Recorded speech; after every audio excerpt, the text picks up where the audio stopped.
Good morning, Grand Valley. You're listening to thewhale.org, and it's 10 o'clock and time for the A to C Sports Show.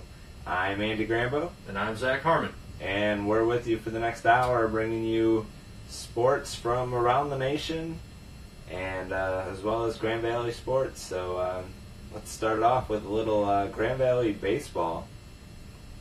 In Grand Valley baseball, this action this weekend, or this week rather, the Lakers defeated Hillsdale in 2 games, 12-1 and 10-4. They split with Findlay 5-4 in a loss and 14-8 in the win. And then they played Findlay again on Sunday, defeated them 18-1. The next game is tomorrow at Fifth Third's Ballpark against the West Michigan Whitecaps. So, pretty big game there. Little exhibition game. Should be fun. Just another note here. Today's game against Saginaw Valley State is postponed until Thursday. So, the Lakers taking on Saginaw Valley State on Thursday instead of today. That will start at 2 p.m. in Saginaw. But tomorrow is Grand Valley against the West Michigan Whitecaps. Game time 6 p.m. at Fifth Third's Ballpark. So, should be a lot of fun. It's all free. Parking's free. Admission's free. I'm not sure how many concessions they're going to have open, so all of you that were hoping to get the Fifth Third burger and get like 5 days worth of your calories, I don't know if you're going to be able to do that. But everything's free, and I can say from experience that the Whitecaps ballpark is pretty nice to hang out in. Might be a little cold, but it is a very nice ballpark. Go out and enjoy the game. all right. Bundle up if you can. I personally have not been to Fifth Third's Ballpark before, but I've been to Battle Creek and watched when they had the Back in the day before they lost their team. Back in the day when they had the Battle Cats, I believe they were called. I thought they were the Lumberjacks. I don't know. They had a bunch. They changed of their names. name a couple times. They So did that's all change right. their names, but Sorry. when I watched them, they were the Battle Cats. Okay. So it was a fun time. So for softball, on Saturday the Lakers split with Northwood.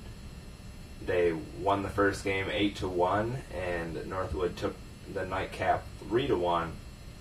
And then on Sunday, they traveled back to Allendale to take on Lake Superior State in 2 games, where they won both 2-1 and 6-2 on Sunday. And then Monday, they played Lake Superior State again and defeated them 1-0 and 7-4.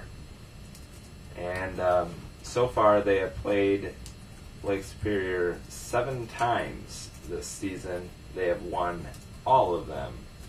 So, what did I just do? Hold on. What did you just do? I got it. Never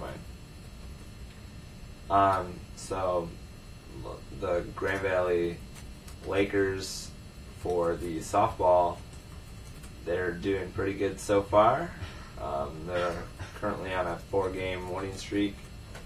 They did lose 3 out of 4 before that, losing 2 to Ferris State before they came in to the Northwood doubleheader.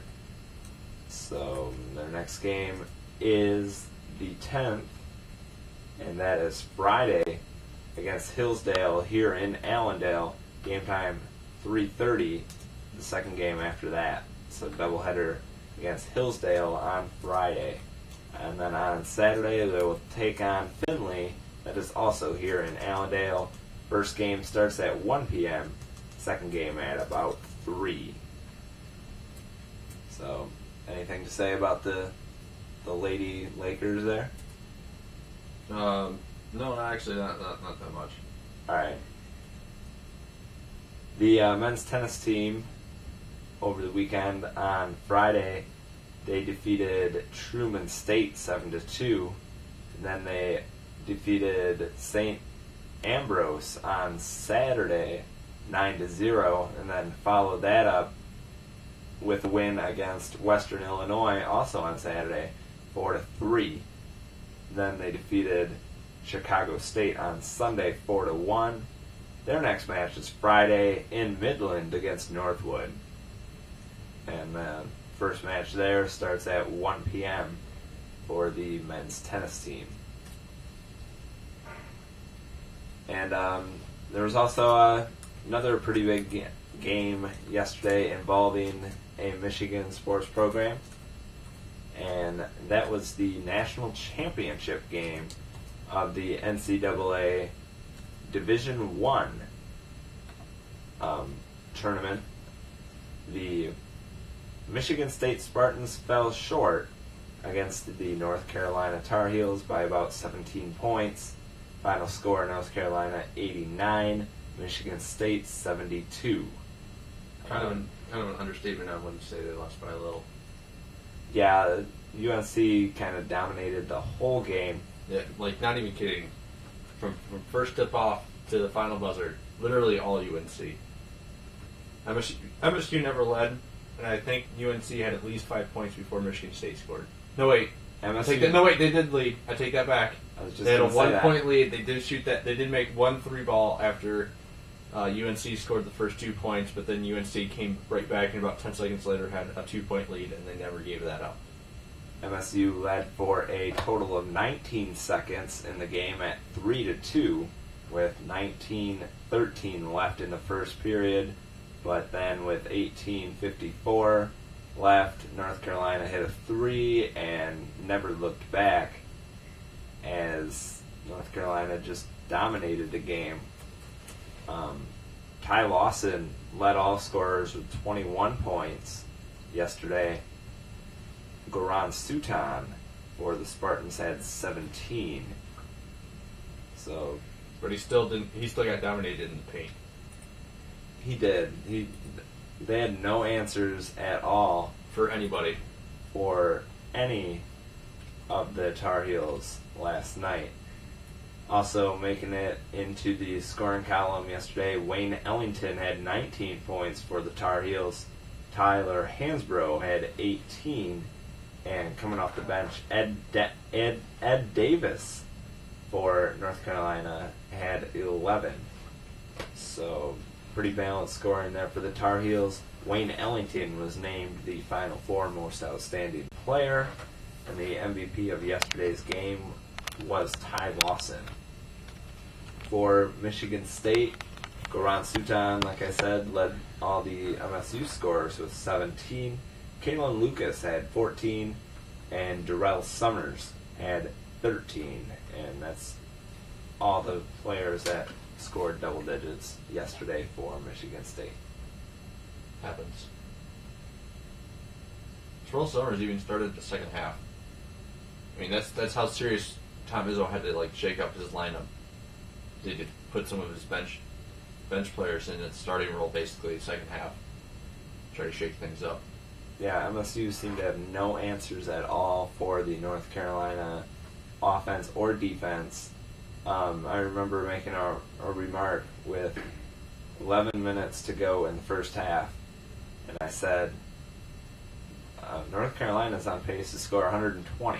Mm-hmm. And at halftime, they were still on pace to score break 100. 120. No, not 120. They were on pace to make it about 105, 104. 110, whatever. It was 55-34 at halftime, so. I think they scored less than 30 points, though, the second half. So Michigan State did do a good job defensively second half. Yeah, but it was kind of already. No, that's the problem. They kind of need to do a whole game of defense, their guys. You know, if they had done a whole game of defense, would it have been a different game? Yeah. If they could have shot, would have been a whole different game. Because I think they were 1 for 10 or 1 for. No, they were 2 for 12 or something. I think first half 3-point shooting.